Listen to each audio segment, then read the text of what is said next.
Sa mapagpalang araw sa atin lahat mga kapatid. Ako muli si Aiden Renales ng Batch 3 ito ang aking daily devotion. At ngayong araw pag-uusapan natin ay how to be saved of Moses and the Passover. At ang ating mababas naman mula sa Exodus chapter 12. Sasabi sa ating scripture ngayong araw mga kapatid, ang dugo ay magiging tanda sa mga bahay na inyong kinaroroonan.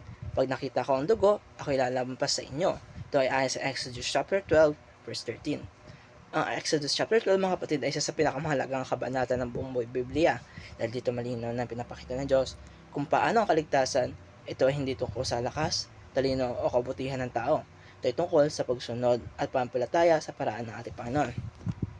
Bagong gabing iyon mga kapatid, malinaw na ang utos ng Diyos sa Israel. Kailangan nila pumili ng isang korderong walang kapintasan, patayin ito at ipahid ang dugo sa hamba at itaas ang pintuan ng kanilang mga bahay.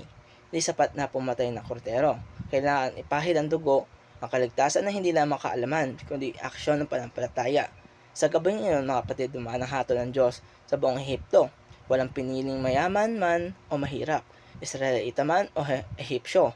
Ang tanong ay hindi kung sino ka, kundi kung may dugo ba sa pintuan ng iyong bahay. Malagang tandaan natin mga kapatid, ang dugo ay sa labas ng bahay. Ibig sabihin nito, ang kaligtasan ay hindi nakabase sa kung ano ang nasa loob, kundi sa takot, hindi sa tapang, hindi sa dami ng panalangin natin, kundi sa ginawa ng Diyos at sa kanyang utos nating sinunod.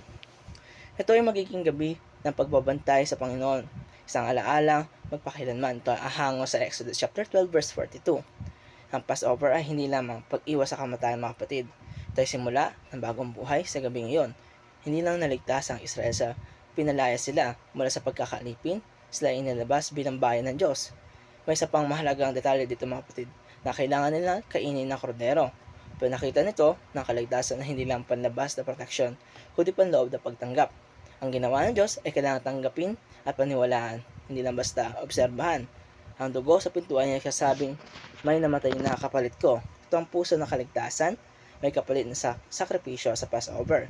Tinuruan ng Diyos ang kanyang bayan na ang buhay ay naliligtas hindi sa pamagitan ng sariling gawa, kundi sa pamagitan ng dugo inilaan niya sa atin mga kapatid. Kaya mga kapatid, kung tatanungin tayo ngayon, paano ba tayo maliligtas?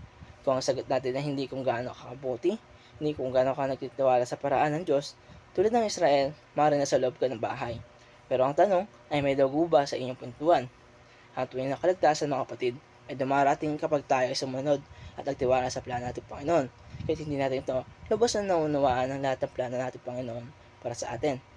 Kaya mga kapatid, kaya importante na pag-aralan natin at maintindihan natin kung ano ba ang ibig sabihin ng kwento ni Moses na ito. Nagtatapos sa aking daily devotion. Maraming salamat sa panonood.